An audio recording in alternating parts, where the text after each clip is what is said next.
Assalamualaikum warahmatullahi wabarakatuh.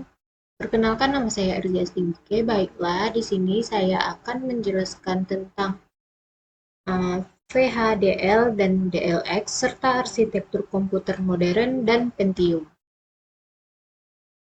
Tugas video ini dibuat untuk memenuhi tugas arsitektur dan organisasi komputer dengan dosen pengampu Fauzi Erwis Eskom Mkom. Yang pertama, apa itu VHDL? VHDL adalah bahasa deskripsi perangkat keras yang digunakan untuk mendeskripsikan dan mendefinisikan perilaku serta struktur sistem elektronik, terutama pada level sirkuit terintegrasi. VHDL memungkinkan pengembangan untuk yang pertama mendeskripsikan desain, menggunakan sintak yang mirip dengan bahasa pemrograman untuk mendefinisikan bagaimana perangkat keras berfungsi.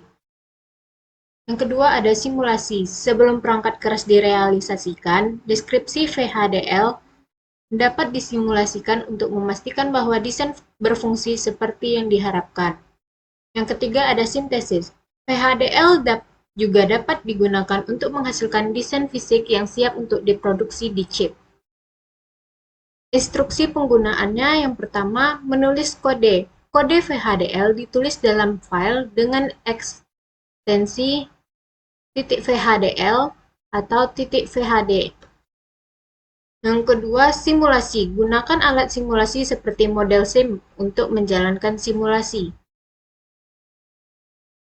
Yang ketiga, ada sintesis. Menggunakan alat seperti Schilling, ISE, atau Quartus untuk menyintesis desain menjadi file bitstream. Yang kedua, ada DLX. DLX adalah arsitektur prosesor yang digunakan dalam pendidikan untuk mengajarkan konsep dasar desain arsitektur komputer. DLX adalah contoh arsitektur sederhana yang mengikuti prinsip Reduced Instruction Set Computing.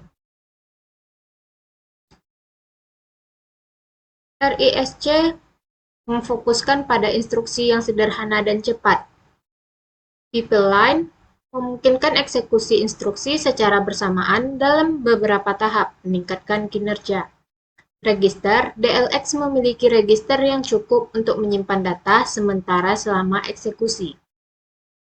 Fungsi DLX yang pertama adalah untuk pembelajaran arsitektur komputer, digunakan untuk memahami konsep dasar desain prosesor RISC. Yang kedua, ada pengujian instruksi, menguji dan menerapkan instruksi dalam konteks pemrograman rendah. Yang selanjutnya ada instruksi penggunaan. Program dalam assembly ditulis program menggunakan sintak DLX. Simulasinya, gunakan simulator DLX untuk memvalidasi eksekusi instruksi. Yang ketiga ada analisis kinerja. Evaluasi kinerja program menggunakan alat analisis. Yang ketiga ada arsitektur komputer modern. Arsitektur komputer modern mencakup berbagai desain dan teknik yang digunakan dalam prosesor dan sistem komputer saat ini. Beberapa konsep kunci meliputi yang pertama ada multiprocessing, penggunaan beberapa prosesor untuk meningkatkan kinerja. Yang kedua ada chain memory, memori cepat yang menyimpan data yang sering diakses untuk mempercepat akses. Yang ketiga ada sistem basic SoC atau sistem on chip, integrasi berbagai komponen dalam satu chip untuk efisiensi ruang dan biaya. Fungsi arsitektur komputer modern yang pertama itu adalah optimalisasi kinerja, meningkatkan efisiensi dan kecepatan pemrosesan. Yang kedua ada integrasi sistem, meningkatkan integritas berbagai komponen dalam satu unit untuk mengurangi biaya dan ukuran. Yang selanjutnya adalah instruksi penggunaan arsitektur komputer modern. Yang pertama, untuk desain arsitektur, menggunakan prinsip-prinsip desain seperti pipelining dan caching. Yang kedua, implementasinya. Gunakan alat perangkat lunak untuk mendesain dan mengimplementasikan arsitektur. Yang selanjutnya adalah pengujian. Lakukan pengujian terhadap sistem untuk memastikan kinerja yang diinginkan. Yang keempat ada Pentium. Pentium adalah keluarga mikroprosesor yang dikembangkan oleh Intel. Beberapa fitur penting dari arsitektur Pentium antara lain yaitu dual pipeline, memungkinkan eksekusi 2 instruksi sekaligus dan meningkatkan throughput. Selanjutnya ada MMX teknologi. Memperkenalkan instruksi multimedia untuk meningkatkan kinerja dalam aplikasi multimedia. Yang ketiga ada Cache. Memiliki cache L1 dan L2 untuk mempercepat akses data.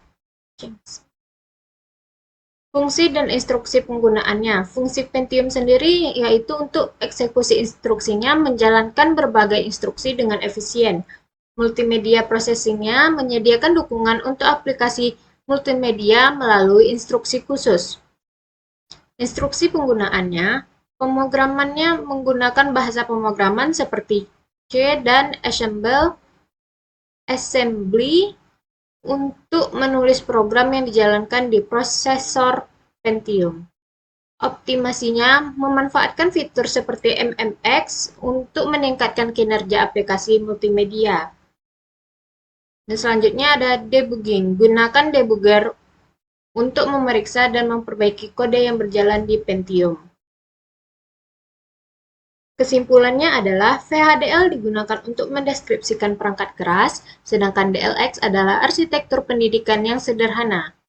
Arsitektur komputer modern fokus pada efisiensi dan kecepatan, sedangkan Pentium adalah mikroprosesor yang menerapkan banyak prinsip tersebut. Setiap komponen memiliki fungsi dan cara penggunaan spesifik, kontribusi pada pemahaman dan pengembangan sistem komputer saat ini. Demikianlah yang dapat saya jelaskan. Apabila ada kesalahan saya mohon maaf. Assalamualaikum warahmatullahi wabarakatuh. Oke teman-teman, terima kasih